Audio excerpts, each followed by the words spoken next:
골든타임은 생존과도 직결되는 아주 중요한 문제입니다. 이 골든타임을 지키기 위해 오는 6월부터 긴급 출동하는 소방차나 구급차에 양보 운전을 하지 않으면 과태료 20만 원이 부과됩니다. 먼저 한현호 기자가 보도합니다. 소방차가 꽉 막힌 도로를 가까스로 뚫고 반대쪽 차선으로 진입합니다. 하지만 마주오는 차량과 길을 건너는 시민들은 응급 차량을 본체만 채하고 태연하게 가던 길을 갑니다. 혼자 사는 할머니가 다쳐 1분 1초가 급한 출동 현장. 좁은 골목길에서 구급차를 가로막은 차주는 차를 빼기는커녕 알아서 지나가라는 손짓만 합니다. 긴급 상황을 가정해 소방대원들과 함께 출동해 현장 도착 시간을 재보겠습니다.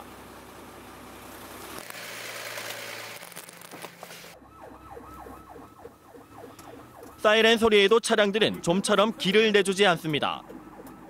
마주오는 차량도 멈추지 않아 급기야 응급 차량이 사거리 한가운데서 외딴 섬처럼 고립됩니다.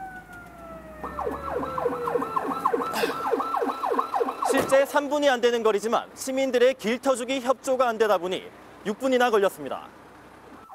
화재 발생 때 피해를 최소화할 수 있는 출동 시간은 5분이지만 대구에서 5분 안에 현장에 도착하는 경우는 10대 가운데 7대에 그칩니다.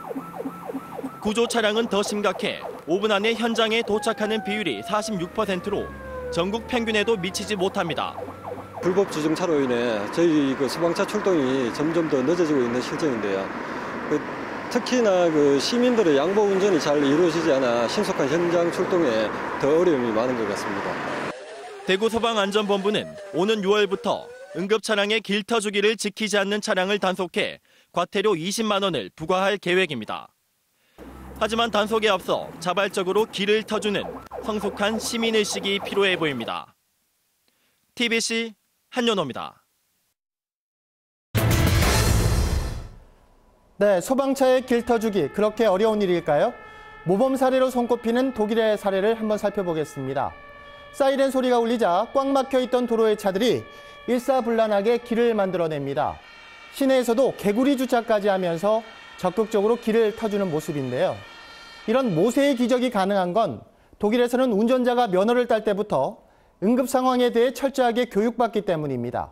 박정 기자가 긴급 점검했습니다.